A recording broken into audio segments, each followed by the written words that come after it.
Magandang gabi po sa buong Pilipinas at welcome po sa Buhay OFW. Binabati po natin ang mga kapatid natin sa Saudi Arabia, sa United Arab Emirates, Malaysia, Singapore, United Kingdom, Italy, Guam, USA, Canada, sa inyo pong lahat. Magandang gabi po. Ngayon po ay maligaya kami dahil medyo kakaiba po ang ating episode for tonight. Dahil tayo po ay magkakaroon ng basahan. Okay, ano ba ibig sabihin ng basahan? Babasahin po ng ating guest ang ating mga isip. Ayan. Siya po ay tawagin nating mentalist. Yan. Ipapakilala po natin up close and personal ang ating kapatid na local mentalist, si Justin Piñon. Magandang gabi, Justin. Magandang gabi po, Miss Marisa, and magandang gabi sa mga nanonood. Ngayon, Justin, ano bang ibig sabihin ng mentalist? Basically po, ang mentalist po kasi, it is a form of art and entertainment na pinapakita ko ang kapangyarihan ng ating isip. Yeah. Okay. Kaya po, mentalist ang tawag po. Kaya mentalist, ha? Ano to, pinag-aralan ba to? O gifted ka na, matagal na? Nalaman mo ba agad ito? Pinag-aralan ko po ito. Pinag-aralan. Walang sinasabing gifted ako, basta na lang meron akong ganyang abilidad. Walang ganon. Wala po. Actually, may mga nagsasabi na baka gifted na ako dito. Pero na-discover ko po ito. Talagang pinag-aralan ko mabuti bago ako naging mentalist po talaga. Pwede ba malaman, paano mo pinag-aralan? Meron bang school dito? May libro kang binasa? O meron ka bang tao na talagang pinag-aralan? Paano? Well, medyo masaklap ang unang nangyari sa akin dahil around 12 years ago, nagkaroon ako ng ex-girlfriend. Kami na mula high school hanggang college. Okay. Umabot kami ng mga 5 years. Tapos nag-break kami, may nangyari. So nasaktan ako nun. As in yung tipong nangyayari sa mga nasasaktan, yung hindi makakain. Hindi makatulog. Puro pimples. Opo. Tapos hindi makatayo sa kama. Yung mga kaibigan ko, dinadrag na nila ako paalis ng bahay. Wala talaga. As in, and sobrang tagal bago ako naka-move on. Until one day, pagkagising ko, sabi ko sa sarili ko, what if I can read minds? Baka malaman ko na mangyayari na pala yun. Mabasa ko yung isip niya, di ba? Or what if I can hypnotize people? Baka ma-hypnotize ko siyang bumalik sa akin. So yun yung naging motivation ko. Aside from performing, nagtatrain din ako sa mga companies. Nagtatrain ka rin. Aside from nagiging speaker ka, nagtatrain ka rin. Okay, tapos usually, to be a trainer, how many sessions para makakreate ka ng talagang nakaya ko na to? Nako, siguro, actually yung training ko, kinostomize ko siya. Para, lalo sa mga Pilipino na maintindihan ka agad at ma-apply ka agad. So after one session, may ma-apply na kayo kaagad. Wow, wonderful. Naku, exciting yan. Mukhang interesting. Yes. Okay. So, Justin, ano ang pagkakaiba ng mentalist sa isang psychic o fortune teller? Yes. Ang psychic po kasi clairvoyance, meron silang kapangyarihan na kunyari nakikita nila yung, kunyari pinaisip kita, nakikita nila, naririnig nila yung thoughts mo, o kaya nakikita nila yung future, kakakita sila ng mga espiritu. Yun ang ano. Yes, so may power sila, ganun. Fortune telling, ganon. So yung mga palm reading. Ako naman, my skills naman are based on my human capabilities. So like for example, observation, the power of suggestion, body language reading, psychology. Yan, pag pinagsama-sama ko yan para ma-achieve ko yung mga nagagawa ko. I see. So ibig sabihin talagang separate and distinct from each other. Yes. Kumbaga, kung akala mo lang may pagkakahawig, pero iba talaga. Opo. Okay. Actually, iba yung process, pero same yung end result na makabasa ng isip. Pero ako, hindi ko talaga nakikita yung future. So, maraming tatanong sa akin, ano ba yung resulta ng loto? Hindi ko talaga, hindi ko kaya. Justin, sa mga naging karanasan mo, in a scale of 1 to 10, 10 being the highest, okay, how accurate ba itong mga sinasabi nating pagbabasa mo ng isipan? Well, based sa experience ko, siguro around 75 to 80% po. Kasi may mga times na nagkakamali talaga ako. Of course, meron parating human factor, yes, diba? Okay, alright. So, mga 80% pero siguro. 80% is very good. Okay. Ngayon, sabihin naman natin ngayon, bakit mental assassin ang tawag mo pagka meron tayong session na nagbabasahan tayo ng mga isip? Di ba parang nakaka-intimidate o parang nakakatakot? Mental assassin. Okay. Well, kapag nagpo-perform po kasi ako on stage, usually kasi people hire me to perform. Like, kunyari may events, gano'n, sa TV. May nagbansag sa akin na mental assassin kasi parang I can assassinate your thoughts. Anytime yung, parang hindi mo alam, binabasahan na pala kita ng isip. Okay. Ganun. So, kumbaga, hindi naman sa'yo nanggaling yung word na yun, kundi sa ibang tao na sinabi, dinescribe ka nila as a mental assassin yung ginagawa mo. So, natuwa naman ako kasi parang, astig, wow, mental assassin. Sige, gamitin natin. Yun. So, testingin nga natin yan. Magkaroon tayo ng pagbabasa ng mga isipan. Sige nga, magkaroon tayo ng i-mental assassinate mo nga ako ngayon. Sige po. Okay. So, I will try to relive a moment na, di ba nga, prepare ko na po kayo. So, I'm going to ask you to think of an experience na nangyari na sa inyo before or mangyayari pa rin, di ba? So, what I'm going to try to do, i-describe ko yung feeling na yon. Or, I'm going to try na maging specific sana. If ever man na makuha ko, good. So, so gusto ko po, pumunta po kayo sa moment na yon.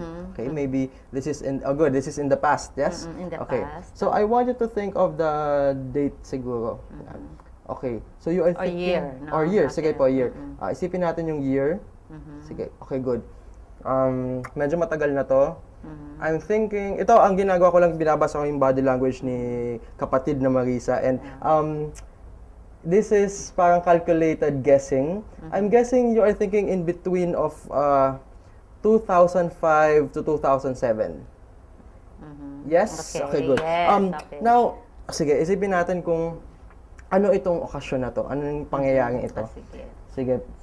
Masaya ka, maraming tao nakapaligid sa'yo. This is some sort of, may stage, may podium. Some sort of, binibigyan ng parangal, awards night? Yes, Very okay, good. Ano pong awards night ito? Impact Awards. Impact ng Awards, Up Close okay. and Personal program namin before. Impact, okay. Ang una ko, akala ko imprint, so impact pala. So, Impact Awards, tignan natin kung, ito last, gusto ko malaman kung saan itong lugar na to. Okay. Sana maging specific ako. Okay, good. Isipin niyo po yung first letter kung saan mismo ito.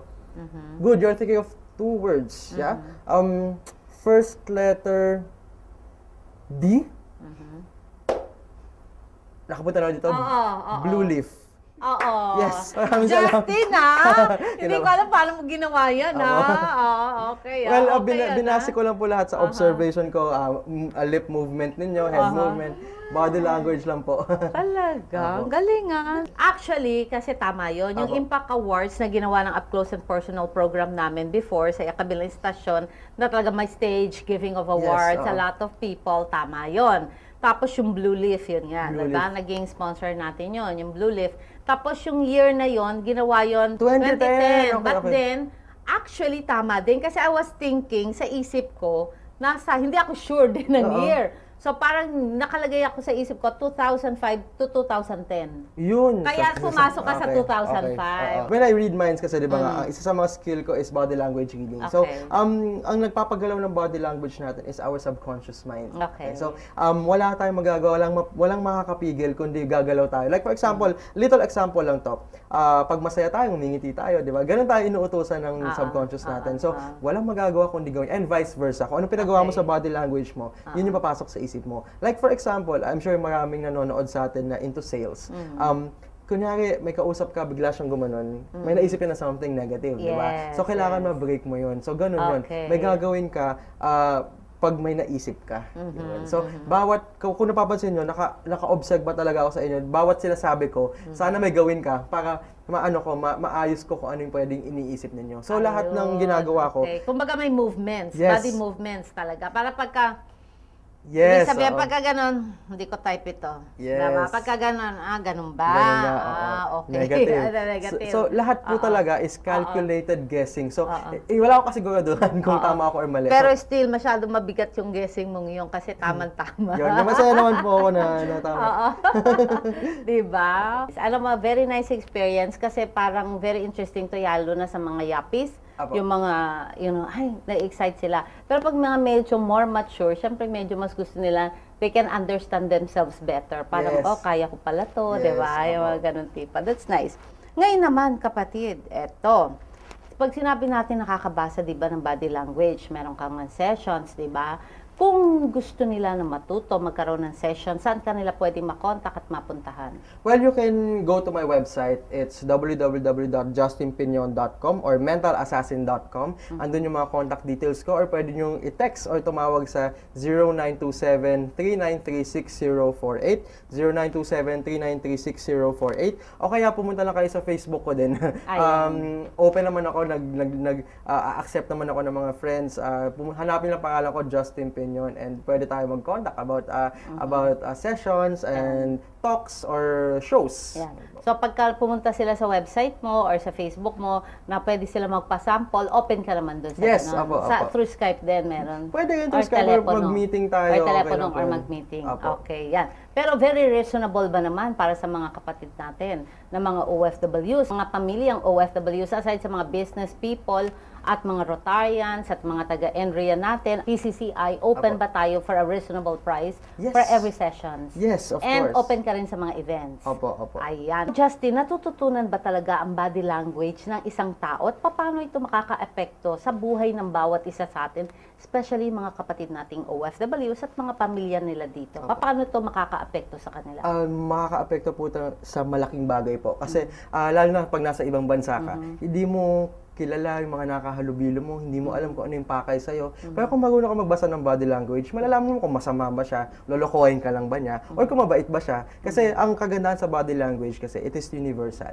Okay? Kung marunong ka magbasa ng body language, kahit saan mo ako papunta yung bansa, kaya kong basahin yung body language niya. Pero, meron lang little cultural differences. Yes, Like for example, nasa India ka. Di ba sa atin, yes, ganun. Sa India, ganun, head wobbling. Di ba? So, merong mga ibang bansa na pero konti lang naman. Ang tinuturo ko naman, kunyari, na pumupunta ka sa ibang countries is kung ano yung general and kung ano pwede mo magamit sa kanila. At least, lalo na kunyari, nasa sales ka or may amo ka, alam mo kung paano siya i-handle. Diba? Alam mo kung paano, kasi pag kaya mong basahin kahit yung boss mo, alam mo kung paano siya hihiritan eh. Oo, diba? oo, Para correct. magkaroon kayo ng rapport eh. O kaya naman parang, nako, mukhang mainit ang ulo nitong si Bossing ay ano muna ako, konting distansya muna ako konti. O kaya pagagalingan ko pa trabaho ko, di ba? Opo. Pero pag talagang completely hindi ka marunong magbasa, yun ang Wala, problema. tatansya ka lang.